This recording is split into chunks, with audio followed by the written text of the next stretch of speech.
Hello, I'm so glad you're with me today. This is His Extended Hands, and I'm Mary Lawrence. This is going to be part 3 of how to keep your healing. And today we're going to talk about how you keep your healing through intimacy with God. What is intimacy? Well, it's knowing the deepest part of a person. Letting yourself be known, even those things that you would usually keep quiet or secret. But when you're intimate with someone, you feel that you can share all those things with them. We need to grow in our intimacy with God because He loves you. You are His child. God is caring. He's your Father. He's faithful, and He's always true. He'll never leave you nor forsake you. He'll never mistreat you. He's He is the epitome of a good Father. And we need to develop our intimacy with Him. We need to get close to Him. Think about your personal relationships on this earth. Chances are the people that you're closest to are those people you spend the most time with. The people that you feel safe to share things with. The people that you think won't judge you, won't stop loving you because you make a mistake. That requires time. It also, think about your intimacy here with people. That requires conversation.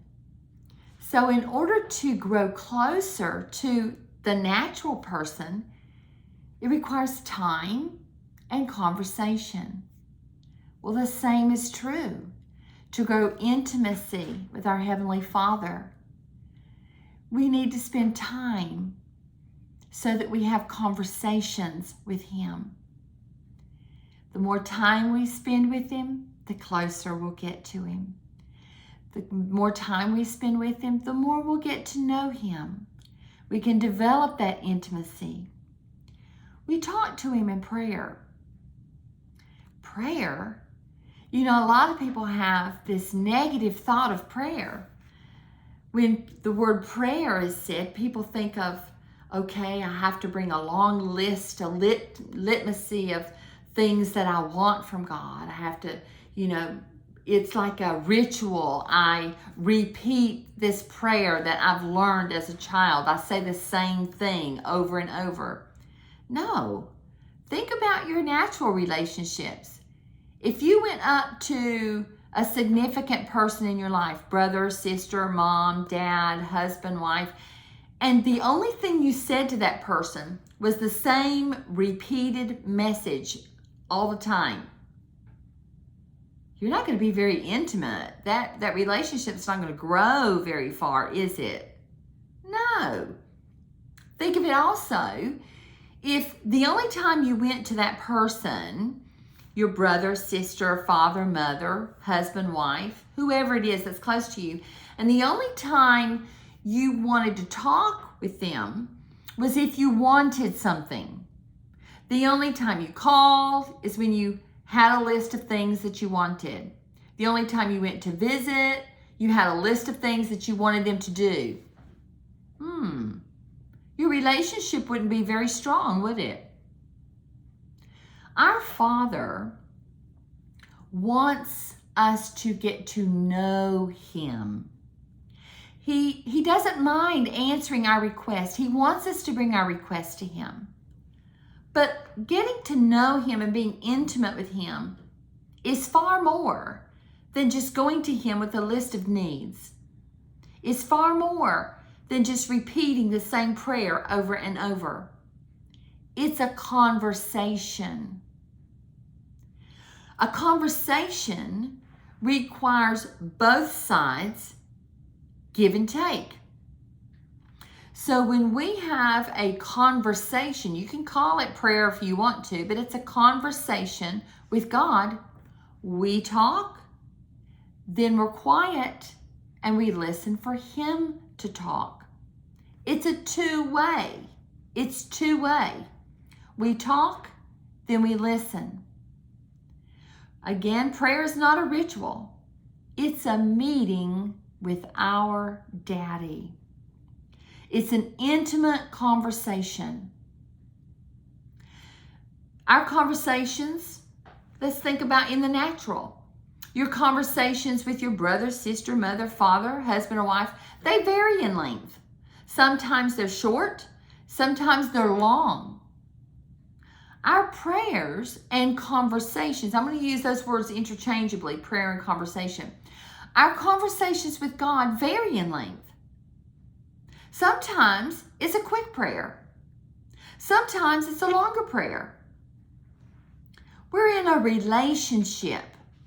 So we talk to God every day, actually several times a day. We need to talk to God over different things that happen in our day.